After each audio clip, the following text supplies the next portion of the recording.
In this video, I'm going to demonstrate how you can do the three major tasks that are in the next assignment. One is to declare a variable and assign a value to it. Another is to use an if statement to check if a condition is true or not. And the third will be to create a for loop that you can use to repeat lines of code. So I'm going to start by opening the Shapes demo folder and opening the demo version of the Shapes HTML file with Notepad. I'm going to go back and also open the completed example version of the Shapes HTML file, also in Notepad. So I have both files open at the same time. Okay, I'm going to launch both of them in Chrome. So you see the Shapes demo looks like it did in the last video demo on how to draw circles and rectangles.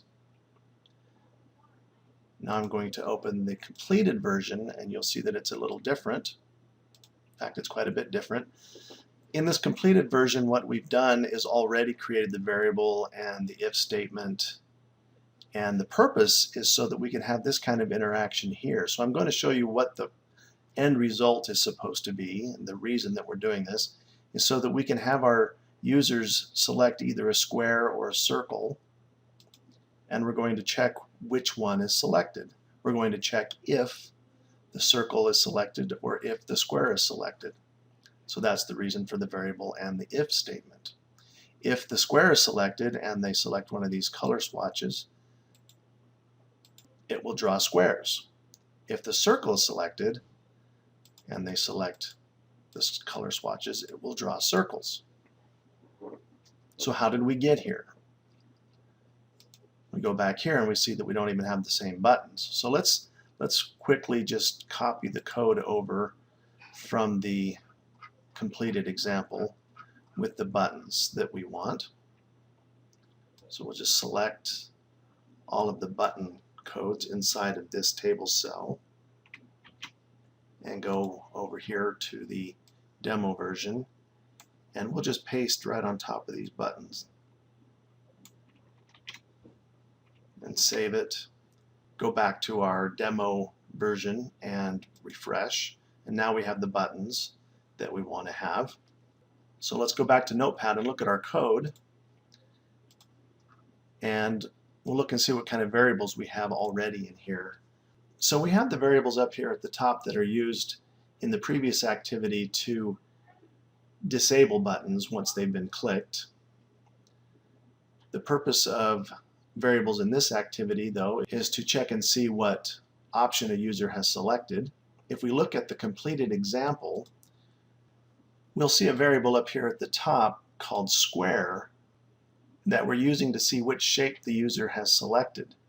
The initial value that we've assigned to this variable is 1. So let's just copy and paste this over.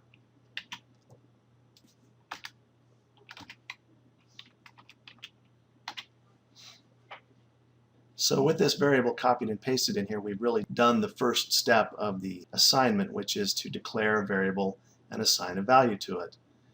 You declare a variable with the var command, give the variable a name. In this case, we've named it square, and then use the assignment operator to give it a value. So the value of square is 1 at this point. So that was pretty simple. But using an if statement to check the condition of a variable and then execute code if it's true gets a little bit more complicated. If we want our variable to tell us if a user has selected something or not, we need to create a couple of functions. So let's save this now that we have the variable declared. And let's go back to our completed example. The functions that we created to keep track of what our user selects, either the circle or the square, are right here at the top. The select square function and the select circle function. These functions are associated with the buttons that we copied and pasted from the completed example. We'll just go down here and look at these real quick. The square shape button and the circle shape button. The square one calls the select square function and the circle calls the select circle function. We'll go back up here to the top real quick and Look at what these functions do. If the user clicks on the square, it calls this select square function, and the first thing it does is assign the value 1 to square. If they click on the circle, it calls the select circle function and assigns the value of 0 to square. So either square is selected or it's not selected. If it's not selected, then circle is assumed to be selected. It's a toggle, it's one or the other. We also use these functions to change the image that is displayed depending on which one is selected. So now we've set ourselves up so that we have a condition to check for to see what the user has selected. And we check for that condition in every single function now. If they click the magenta colored swatch and it calls the paint magenta function, the first thing that it does is use this if statement to see what the value of square is. If the value of square is equal to 1, then the condition is true and these lines of code are executed. Otherwise, it goes to the else part of the if statement and executes these lines of code which draw a circle. So like I said, it's a toggle. Either the square is selected or the circle is selected. If the square is not true, then the only other possibility is that the circle was selected. So then it executes the commands to draw a circle. So that's our if statement. Let's copy and paste our code over to the demo file and watch it work. First, we'll select the functions, the ones that change the value of the square variable depending on what the user has selected. Then we will copy and paste one of these if statements from inside one of the paint functions. Let's use one that doesn't have a loop in it, since we're not talking about loops yet. So we'll use this one from the paint yellow function. And copy that and paste it inside.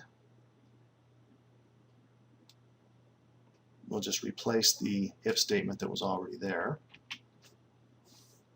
and save it.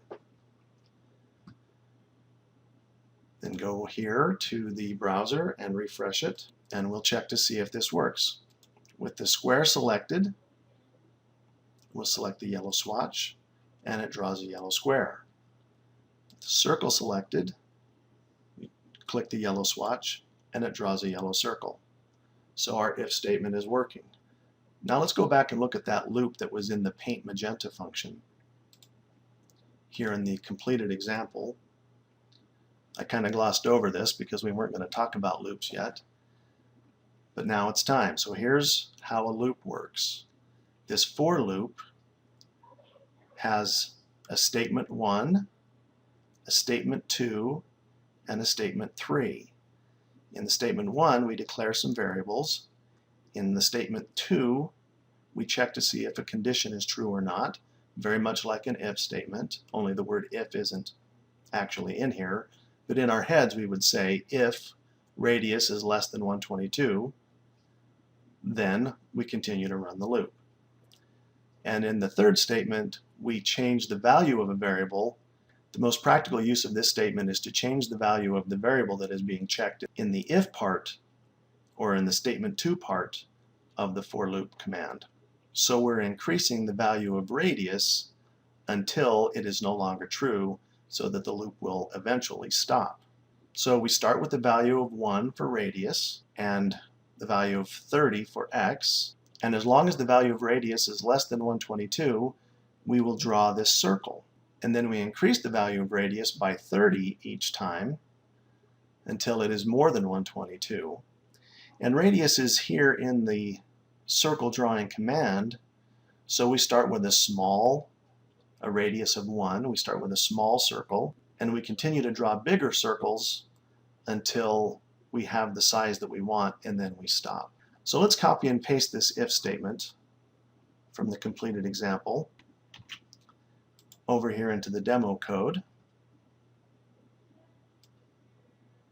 And we'll replace the if statement that's already there, and then save it. And then we will go to the browser to check and see how it works. So let's refresh, and we'll start by drawing a magenta square. So we know that that part of the if statement is working. If square was selected, then it drew a square for us. If circle is selected and we click it, it draws several circles starting with the small ones and works its way out until we have this completely filled in circle. So we know our for loop is working correctly. So let me just point out, since we're really done with the assignment, we've gone through each of the different tasks that need to be done. But if you'll look in your completed example under the paint orange code, that there's a loop in here that draws multiple orange squares. So just to demonstrate that, we'll look at the web page that shows our completed example, and with the square selected and we click on the orange swatch, it draws 5 squares for us, and that is made possible by the for loop. And that's the end of the demo of how you will do the assignment.